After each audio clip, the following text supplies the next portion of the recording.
ঝামাপুকুরের বেচু মুখার্জি স্ট্রিটের এই চতুষ্পাঠী ছিল কামারপুকুরের রামকুমার চট্টোপাধ্যায়ের নিজের হাতে তৈরি। কামারপুকুর থেকে ছোট্ট গদাইকে সঙ্গে করে নিয়ে তিনি উঠেছিলেন এই চতুষ্পাঠীতেই 1852 থেকে 1856।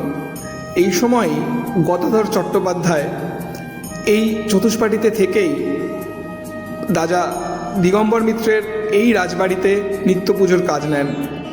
এই সেই বাড়ি যেখানে তিনি এই চতুষ্পাঠী থেকে এসে পুজো পাঠ করতেন এবং ওই চতুষ্পাঠীতেই তিনি সন্ধেবেলা ধর্ম আলোচনা করতেন। আজ শ্রী রামকৃষ্ণদেবের পূর্ণ জন্মতিথিতে আমরা উপস্থিত হয়েছিলাম সেই ঝামাপুকুর রাজবাড়িতে। আজ পুরো রাজবাড়িটি দেখা তো সম্ভব হলো না, কারণ যে রকম তোরণ করা আছে, পরে নিশ্চয়ই এই বাড়িটি ভালোভাবে দেখাবো। এই বাড়িতে ঢুকলেই আপনারা যে নাট মন্দির আছে সেখানে প্রবেশ করে আপনারা ভগবান শ্রী রামকৃষ্ণদেব, সারদামা এবং স্বামী বিবেকানন্দের ছবি পূজিত হচ্ছে সেটা দেখতে পাবেন।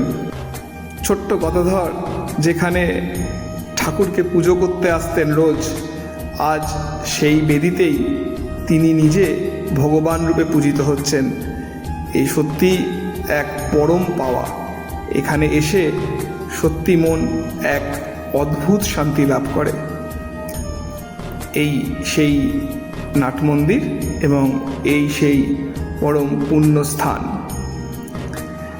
এবং সত্যি এই বাড়ির অনতি দূরেই রয়েছে শ্রী এই ঝামাপুকুর রাজবাড়ির অনতি দূরেই মহেন্দ্রনাথ গুপ্ত অর্থাৎ শ্রী মাস্টারমশাইয়ের বাড়ি, এটি কথামৃত ভবন নামে পরিচিত।